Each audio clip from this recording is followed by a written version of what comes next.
I'm Brooklyn. Standing here at the animal rescue fundraiser, watching my family across the field, I'm reminded of how far I've come. It's been a journey filled with pain, but also with growth and self-discovery. A week ago, I was called to represent our hospital at this event.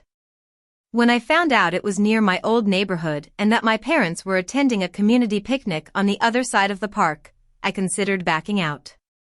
But I knew I couldn't keep rearranging my life to avoid them.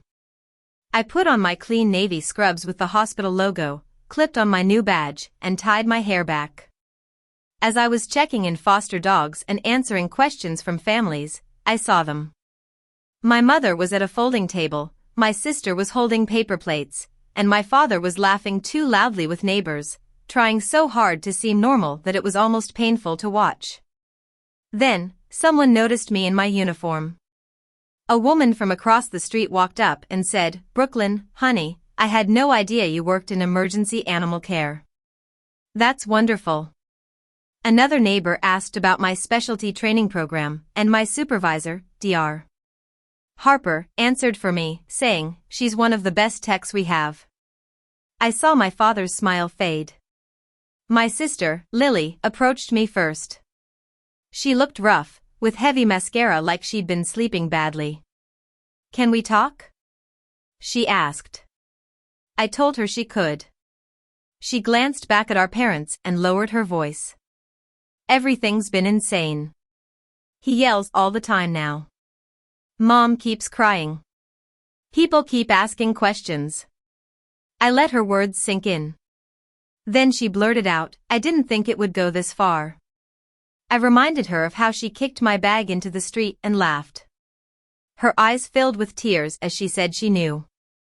I believed her regret, but I also knew regret didn't erase the impact. I told her she couldn't just use me as a sister when things got tough at home. A few minutes later, my mother, Mrs. Thompson, came over. Her face was tight and brittle. "Please," she whispered, looking around. "Not here." I almost smiled. They had no right to ask for privacy after they'd put my life on display. I told her, "You made it here. All of it." She looked at my badge, clipboard, and co-workers, and something in her expression cracked. Finally, my father, Mr. Thompson, crossed the grass. He stopped a few feet away and said, "You look busy."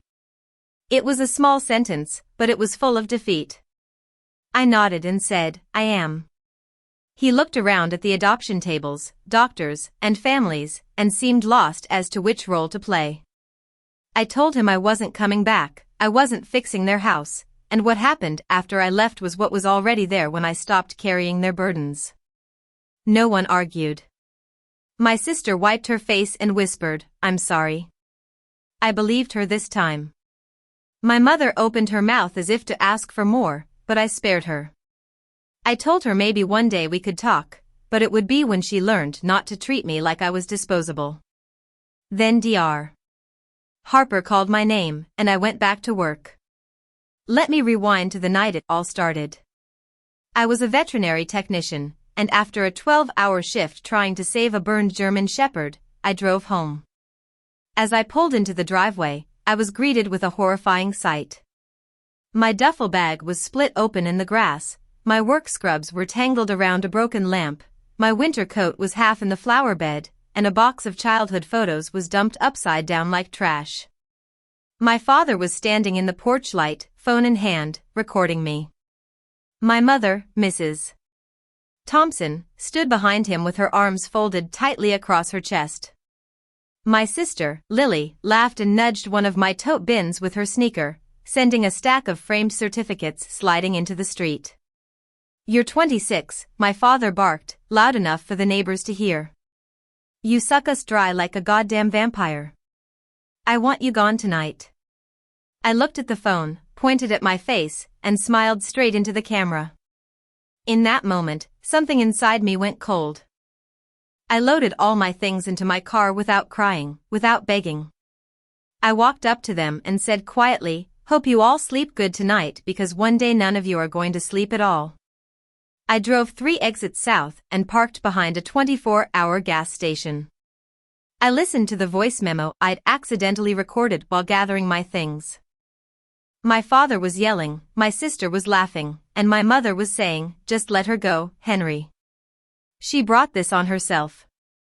I replayed it 3 times, knowing that families like mine made you doubt your own memory. I didn't want to soften the truth later.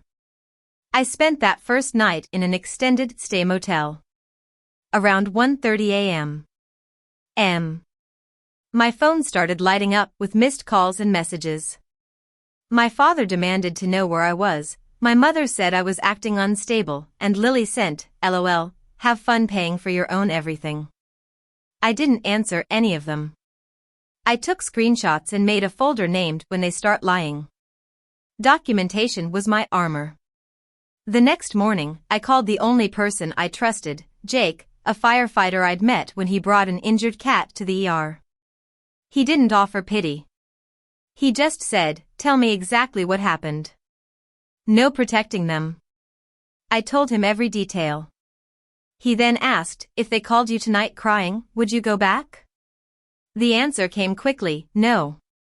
He said, "This is a fire you finally walked out of." He was right. I hadn't been evicted from a loving home, I'd escaped a system built on shame. Over burnt coffee in the motel lobby, I deleted all the family selfies where I'd forced a smile. I started looking for rooms to rent and extra shifts.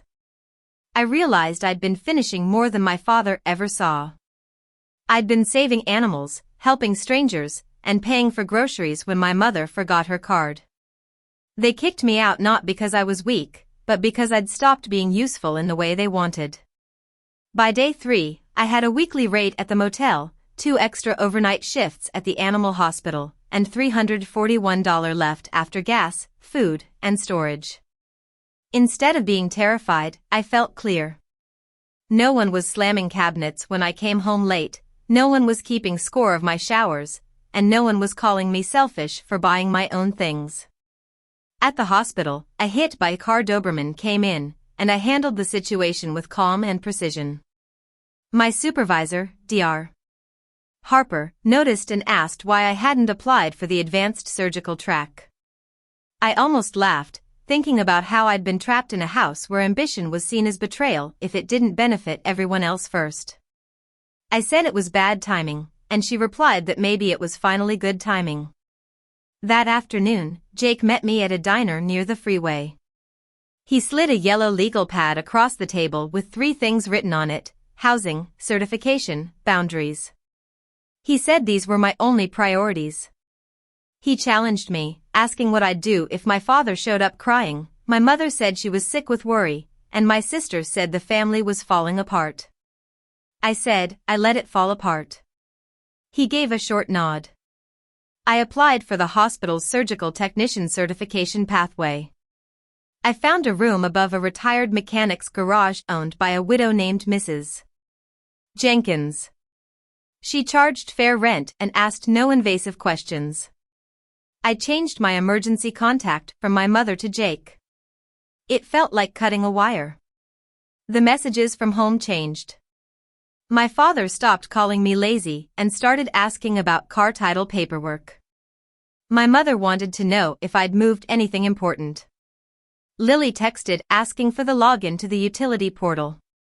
I realized my disappearance had created labor for them, not grief.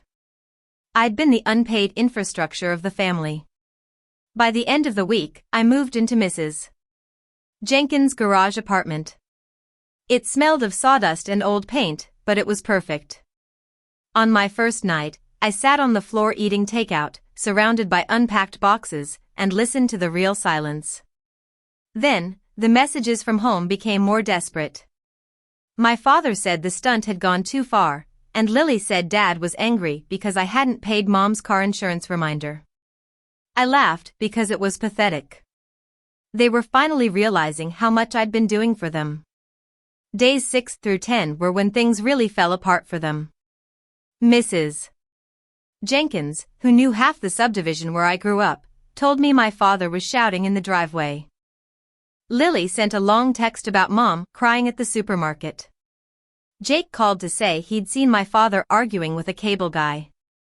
My mother left a voicemail accusing me of punishing the family. On day 9, I got a message from an old coworker. It said my father had shown the recording of the lawn incident at work, and it had backfired. People thought he looked cruel. That night, my phone was bombarded with messages. My father was losing his mind, and I knew I was finally free. The next afternoon, Dr. Harper pulled me aside and told me my certification application had been accepted. The hospital was willing to sponsor most of the cost. I felt a deep sense of vindication. While my father was falling apart because I stopped managing his household, I was stepping into a career he'd always said I wasn't serious enough for. That night, I listened to all the voicemails. My father sounded ragged, my mother was panicked, and Lily was scared. I realized I hadn't been the cause of their dysfunction, I'd been the cushion hiding it. 10 days after he threw my things outside, my father called while I was in the hospital break room. I hit record before answering. He ranted about my mother being stressed, Lily being impossible, and bills getting missed. He then threatened to tell everyone what kind of daughter I was if I didn't come home. I asked if he meant telling people he'd thrown his daughter's belongings on the lawn while filming it.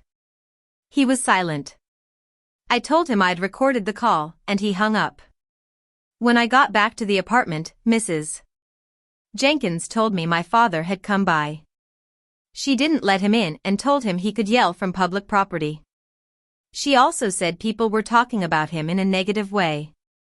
2 days later, my father showed up at Mrs. Jenkins' garage apartment. He looked worse than I'd ever seen him. He said we needed to talk, but I told him we were talking.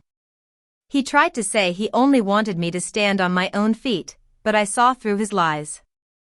I told him I was on my own feet, and that's what bothered him.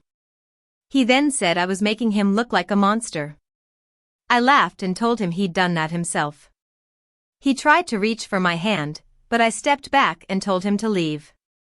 Looking back, I've learned that sometimes leaving your family is not betrayal. It's the only way to save yourself and force them to face their true selves. Love that only exists when you stay small isn't love at all. So, would you be brave enough to leave the people who call your suffering love? Or are you still enduring it because you're afraid of being called ungrateful?